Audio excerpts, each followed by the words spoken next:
Estou recebendo aqui no programa dois queridos, aliás, um deles eu não vejo há um tempão. Mônica Peçanha, psicanalista infantil, seja bem-vinda ao Revista, tudo bem? Seja bem-vinda mesmo. E também Maurício Freire, que é delegado de polícia. Quanto tempo não vejo vocês e é uma pena que seja para falar de um assunto. Tudo bem? Você está bem? Bem-vindo ao Revista, obrigado. Viu? A gente já se encontrou algumas vezes lá no Mulheres, eu também, que bom te ver aqui. Ótimo. E é uma pena que esse encontro seja para falar de um assunto que está tirando o sono de todo mundo, na verdade. Não dá para dizer só dos pais ou só de mães, né? De professores, diretores de escola, avós, todo mundo que tem crianças em idade escolar na família está completamente perdido dentro desse contexto, dentro dessa história, que a gente achou que fosse um pesadelo distante, que se vivia fora do Brasil e que de repente virou uma realidade muito triste e que eu não sei, é isso que a gente vai tentar encontrar aqui. Qual é a saída? Se tem uma saída ou se tem uma forma de lidar com isso, né? Antes de mais nada, delegado, eu gostaria de saber o que se sabe até então, dentro das investigações, se isso realmente é um jogo, a gente está falando da violência nas escolas, tá, gente? Desses ataques terríveis que estão acontecendo. Se isso realmente é um jogo, se isso está circulando na Deep Web, ou se trata de mais uma fake news? Então, é muito complexo, né, tudo isso. A gente vem estudando isso desde 2000, 2001, 2002, onde o primeiro ataque, né, chamou muita atenção aqui no Brasil. Porque desde 99 isso acontece muito constantemente nos Estados Unidos. E a gente vê o seguinte, não é só na escola pública, não é municipal, não é estadual, em escola privada também. Muitas vezes o ataque é individual, alguns casos foram em dupla, né? Em outros casos eles se suicidaram logo depois. Então você vê que é muito complexo tudo isso, não dá para traçar um único perfil. Poucos casos através de utilização de drogas, mais transtornos mentais, né? A doutora Mônica pode discorrer a respeito disso aí, com certeza. Mas você veja que é aquele transtorno que poderia ser plotado, mas que não foi plotado por ninguém, nem pela família, nem pelos colegas, nem pelos professores. Então não foi plotado ou, mesmo plotado, não teve um tratamento adequado. Então há esse transtorno e a glamorização, que é o que eu acho que é muito ruim. No momento que você glamoriza, tanto nas redes sociais quanto aquela pessoa, ela vai buscar a fama, vai buscar o sucesso. E quanto mais se glamoriza isso, principalmente nessas redes sociais, mais você vê que há uma fomentação. Além disso que você falou dos jogos. Esses jogos que há bastante tempo, começou lá com o Carmageddon, Duke Nukem, que a gente achava que era light, você só marca ponto, se mata, se esquarteja, se estupra. Aonde que isso é normal? Então eu acho que é uma coisa muito complexa, que todos têm que participar, cada um na sua proporção. Falando nessa glamorização, vamos trazer o assunto também para a questão psicológica, porque é muito maluco a gente perceber que enquanto umas pessoas recebem essa notícia com horror, né, completamente horrorizadas com tamanha tragédia, outras recebem achando que isso foi ponto, tipo pontuação para aquele que fez, né? Acha isso tão interessante a ponto de querer fazer igual. Mônica, tenta trazer para a gente o que está acontecendo com a cabeça desses jovens. É perverso, né? É uma situação, parece que a perversidade vai se replicando. Eu tenho percebido que essas pessoas que gostam de pontuar, né, que isso foi positivo, que isso foi legal, tem também um histórico de abandono afetivo. Né? Então essas pessoas, elas querem ser vistas. Então elas, para serem vistas, acabam apoiando esse tipo de situação. E aí todo mundo tem dentro de si todos os sentimentos, todos, né? E às vezes a gente é perverso também. Então a gente se identifica, então alguém se identifica com aquela coisa que foi tão perversa e aí, pronto, traz para um lugar maior, com mais glamorização, como se isso fosse bem visto. Então a gente tem todos esses sentimentos dentro da gente, a gente só precisa cuidar um pouquinho para não ir para esse outro lugar sem empatia, sem consideração. Né? E sem normalizar, que eu acho que é o que a gente tem que cuidar mais ainda. A gente não pode normalizar esses ataques, não pode normalizar nenhum tipo de violência. Você acha que está mais do que na hora das escolas realmente olharem para a questão da saúde mental dos jovens, dos adolescentes, das crianças, de uma forma bem séria, para tentar identificar o que está acontecendo dentro desse núcleo familiar, dentro dessa constelação que se chama classe, muitas vezes? Porque é claro que esses jogos violentos, estamos falando de videogame, ou de repente a situação em que essa criança está inserida, ou até mesmo bullying dentro das escolas, isso tudo pode também trazer essa violência e alimentar justamente esse aspecto violento que existe dentro de cada ser humano. Sim, super importante. Acho que o que é importante é a escuta. Né? O professor, ele está ali, ele está escutando o que está acontecendo em sala de aula. Se ele vira as costas, isso pode ser um problema para todos. Né? Não só para ele, mas para todos. E quando eu falo de escuta, eu estou falando, por exemplo, de um aluno que se queixa porque de repente não foi bem numa prova e ele está se sentindo injustiçado, ou que ele está se queixando porque de repente um amigo falou algo que ele não gostou e ele se queixou para o professor e o professor falou, deixa para lá. Então, assim, a gente precisa ter um espaço de escuta, de chamar esse jovem para, vem cá, me conta, como é que você está se sentindo? Né? Por que isso te afetou tanto? Como é que nós vamos resolver? Então, é preciso sair dessa coisa tão nossa, né? Essa coisa de cuidar só da gente, mas cuidar do coletivo. Eu não acho que são só as escolas. Eu acho que aí em casa também é preciso cuidar mais. Né? Então, eu preciso cuidar para que a minha filha, por exemplo, respeite os professores, que respeite os amigos, que respeite os pais. Então, as coisas também estão numa proporção no ambiente familiar, não só na escola. Então, se essa criança ela cresce, né, entendendo, considerando o outro, entendendo que o respeito é algo importante, dificilmente, por exemplo, ela vai praticar um bullying. Entende? Sim. Então, a gente precisa cuidar também desse espaço familiar. Sem dúvida.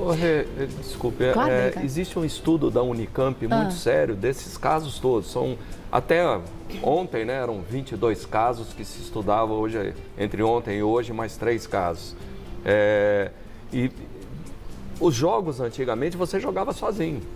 E depois você começou a dividir, a fazer esses jogos ficarem cada vez mais violentos e jogando em dupla, depois jogando em grupos e competição do grupo. Quando essa pessoa que já tem um determinado transtorno, ela está isolada e aí se percebe em casa, se percebe na escola com um pouco de treinamento, ele se sente como se tivesse pertencimento a um grupo virtual que vai levar à violência, porque esses grupos fomentam a violência, esses jogos fomentam a violência. Então, isso é perceptível, mas precisa haver um treinamento para que esses profissionais possam identificar. Exato. Isso, como já é histórico nos Estados Unidos, a gente vê que por lá já existem políticas, né, dentro das escolas de como lidar, existem treinamentos feitos com os alunos para que eles tentem, pelo menos, né, se defender ou se proteger no caso de um ataque. A gente tem agora para compartilhar com vocês o depoimento da Bianca Little. Ela é estagiária professora na cidade de Germantown, que é no estado de Maryland, nos Estados Unidos. Ela gravou um depoimento para a gente dizendo como é que essa questão é vista por lá. Veja aí. Olá, eu me chamo Bianca Little e eu moro no estado de Maryland, aqui nos Estados Unidos. Desde que o ano letivo começou aqui em agosto do ano passado, a cada 6 semanas, as escolas passam por uma série de treinamentos de emergência. Tem treinamento para evacuar a escola em caso de incêndio, tem treinamento para proteger os alunos em caso de desastre natural e também tem treinamento de lockdown. Infelizmente, esses treinamentos de lockdown são uma realidade que as escolas americanas têm passado, que é onde tem esses tiroteios. Então, eles têm que preparar os alunos para um possível ataque, né? O treinamento de lockdown acontece para justamente se algum estranho entrar no prédio com o intuito de atirar nas crianças, as crianças saberem o que fazer, né, para preparar elas. Então, para esse treinamento de lockdown tem um alarme específico. É um som mais baixo, porque você não quer alertar a pessoa que está invadindo a escola de que as salas de aula estão se preparando para aquilo, mas os professores sabem. Então, os professores recebem esse alarme, então os professores já vão e trancam a porta, fecham as cortinas e todas as crianças e os professores, qualquer adulto que estiver dentro da sala de aula tem que sentar no chão, contra a parede, em posição fetal. Quando a gente está passando por um treinamento, tem alguém da escola, no caso o diretor, geralmente, ele vai e tenta abrir a porta, né? Tenta forçar com o uso de força para abrir a porta para poder ver se as salas de aula estão realmente preparadas e elas conseguiram trancar a porta de forma correta, né? Esse treinamento geralmente acontece entre 5 e 10 minutos e as crianças não gostam muito de passar por esse treinamento porque elas têm que ficar quietas, dependendo do tipo de aluno que você tem na sala de aula com alguma deficiência, é difícil fazer com que eles entendam o que está acontecendo. Eu trabalho com crianças de 5 anos que não entendem, às vezes, o perigo que pode acontecer e o porquê que aquilo é muito importante, sabe? Então, é bem complicado e não é fácil conseguir com que as crianças cooperem. Eu acho que com crianças mais velhas deve ser um pouco mais fácil, porque elas entendem o que é perigo, né? Mas criança bem novinha, assim, é bem complicado. Obrigada pelo seu depoimento. Agora é impossível a gente não sentir um nó na garganta, imaginar e acreditar que isso a partir de agora vai ser uma realidade nas escolas brasileiras também, né? A gente viu, há pouco tempo teve uma reunião, né, entre o governo federal, alguns ministérios, né, junto ao Ministério de Direitos Humanos, da Educação, da Saúde, para ver quais são, né, as formas de tentar proteger as escolas a partir de agora.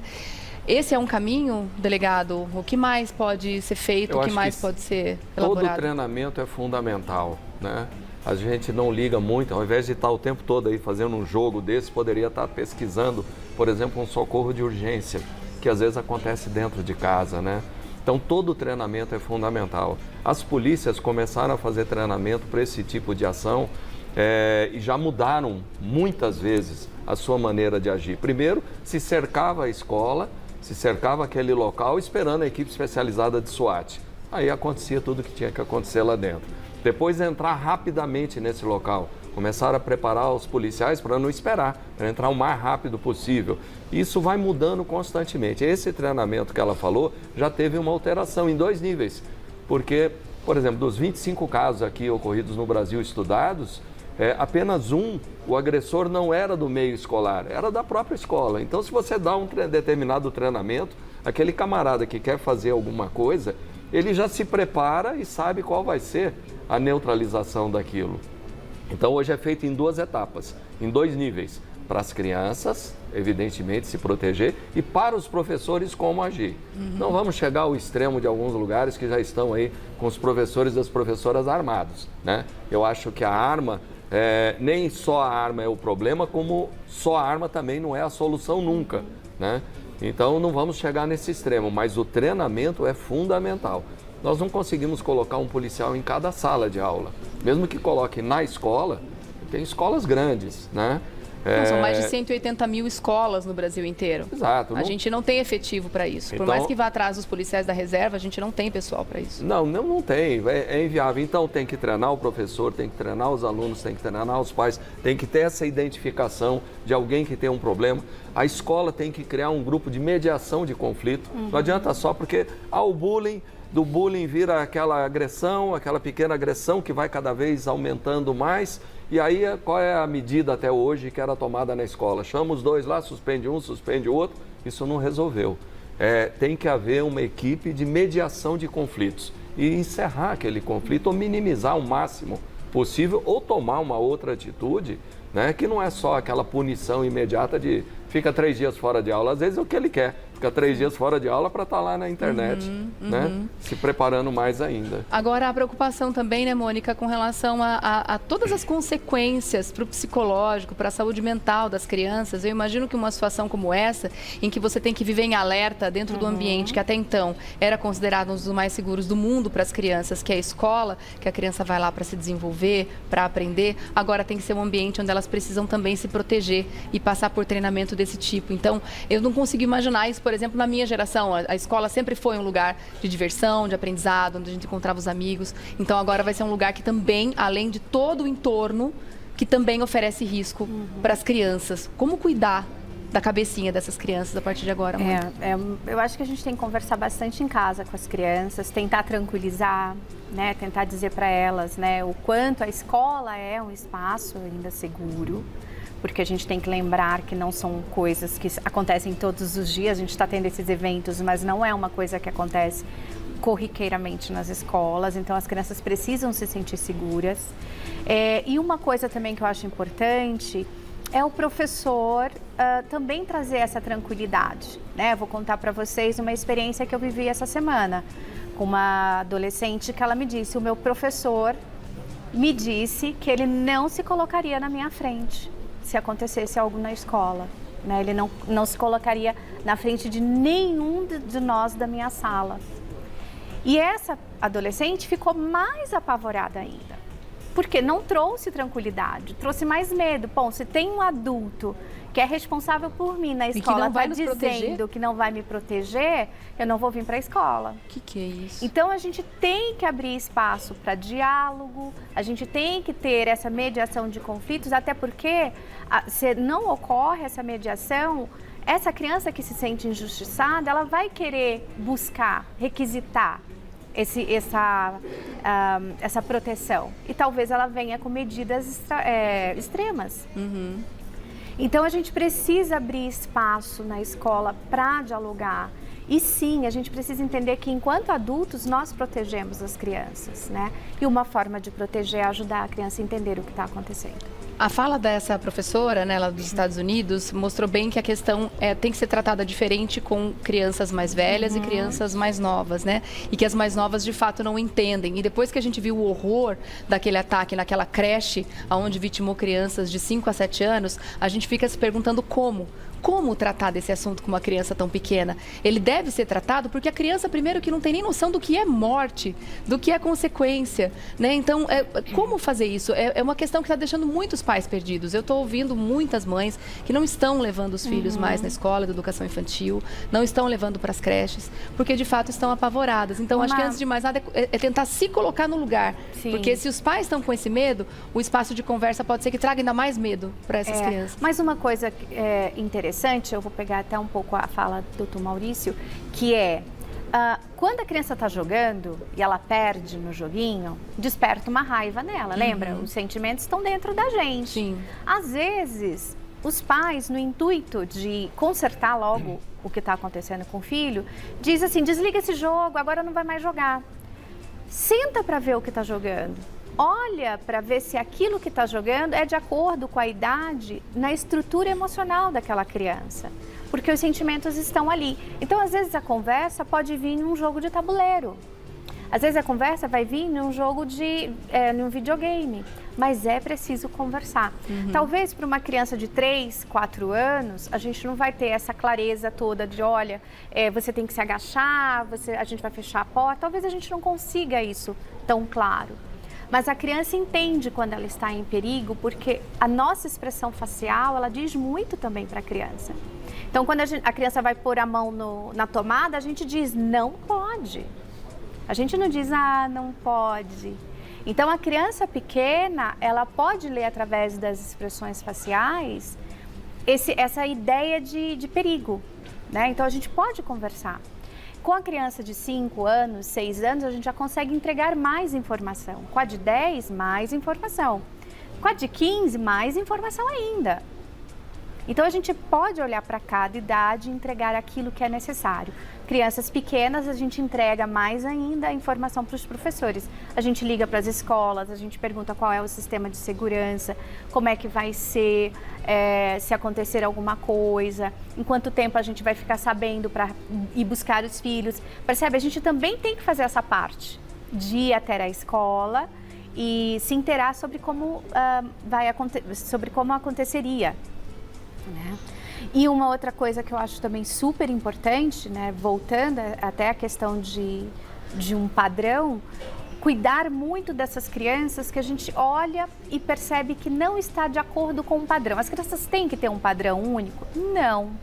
Mas existe um padrão de desenvolvimento emocional, existe um padrão de desenvolvimento social e cognitivo. Existem sinais, né? Existem sinais, então a gente precisa estar atentos, tanto em sala de aula como em casa. Uma criança muito tímida talvez não sofra de timidez, mas sofra de inibição. Inibição pode estar caracterizado dentro de algum transtorno. Então a gente vai cuidar um pouco mais. A gente vai se desesperar? Não, mas a gente vai cuidar. Essa é a palavra-chave para tudo isso, cuidar. E essa falta de diálogo está causando também, em alguns lugares, a gente está encontrando aquelas crianças que vão assustadas, ninguém conversou com elas, como eu vou me defender? Sim. Está levando faca para a escola ou simulacro de arma. Nossa Pelo amor de Senhora. Deus, não é isso que tem que ser feito, né? Então, esse diálogo precisa ser franco, aberto, sem assustar, evidentemente, mas também sem que aconteça isso, né? E a gente tem visto muito isso também. Fica muito difícil nesse momento falar para os pais, fiquem tranquilos, podem mandar seus filhos para a escola. O que vocês diriam nesse momento para que os pais façam? Porque existem ameaças, inclusive 20 de abril é a data do aniversário de Columbine, se eu não me engano, né? Isso. E aí é justamente a data onde está se falando dentro dessa, que eu não sei até agora se é uma fake news ou se é de fato uma realidade, mas existe porta de banheiro de escola pichado com isso, escrito essas coisas absurdas. Então existe esse medo das crianças e dos pais. Qual teria que ser essa conduta dos pais? Consultar seu coração, se está dizendo para mandar que você está segura, mande, se não, fique em casa. Qual será a melhor atitude, a melhor situação num momento como esse? Eu vejo assim, vou falar como mãe, eu vou mandar minha filha para a escola, porque eu preciso também confiar. Porque se eu entrar nessa onda do medo, eu vou gerar medo nela, nos amigos dela, em todas as pessoas que estão ao redor dela. Então, precisa haver uma confiança. Agora, é claro que eu estou falando do meu coração. O meu coração de mãe me diz que eu preciso mandar, até porque ela também saiba enfrentar o medo. Isso não significa que eu vou cruzar os braços, mas significa que eu vou ligar para a escola, que eu vou saber quais são os preparativos, o que a escola está pensando, vão contratar mais seguranças, não vão. Se é na escola pública, por exemplo, como é que a gente pode ser participativo, né? Se eu tenho um pai que de repente trabalha à noite, ele pode ir de dia ajudar a tomar conta da escola. Então, é um exercício que a gente tem que fazer de enfrentamento, não de recuar. Porque se a gente recua, a gente não consegue entrar nesse lugar de enfrentar o medo. E muitas vezes esse recuo é o que aquela pessoa quer causar. Então tem muito fake acontecendo. Então vamos parar de fake, vamos parar de brincar com essas coisas, que são coisas muito sérias, né? Fazer esse acompanhamento realmente, e eu acho que tem que eu também orientaria a ir com esses cuidados todos devidos, mas não ir à escola vai atingir uma parte dos objetivos que essa Deep Web, que esses grupos aí extremistas, nós temos vários grupos extremistas, né? A gente, quando fala em extremismo, fala extremismo religioso, político, de esquerda, direita, não. Tem os extremistas por si só, e muitos desses ataques, principalmente nos Estados Unidos, a gente vê que as pessoas estão usando aquelas máscaras de determinado momento. Então, o trabalho da mídia, da imprensa também é fundamental, porque tem que informar, mas não tem que glamorizar esses ataques, porque senão a gente vai estar produzindo mais ataques em massa. Sem dúvida. Bom, eu, enquanto mãe, meus filhos não usam rede social, não jogam esses jogos violentos, mas o que eu faria enquanto mãe, se puder dar um conselho, é, primeiro, investigar o que essa criança está tendo acesso, antes de mais nada, e segundo, tirar da rede social nesse momento. Ela está fazendo muito mal. Tirar da rede social e tirar dos jogos. Rede social não é para criança, em primeiro lugar, né? Já tem lá 18 anos, não é à toa, né? E, enfim, é o conselho que eu deixo aqui de coração, enquanto mãe mesmo, tá? Então, Mônica Peçanha, psicanalista infantil, @MônicaPeçanhaPsi, para você fazer contato no Instagram. Delegado Maurício Freire, obrigada mais uma vez, viu, pela presença de vocês. Para fazer contato, @DelMaurício Freire também nas redes. Grande beijo para vocês, até uma próxima, viu, gente? Boa tarde, obrigado. Tudo bom.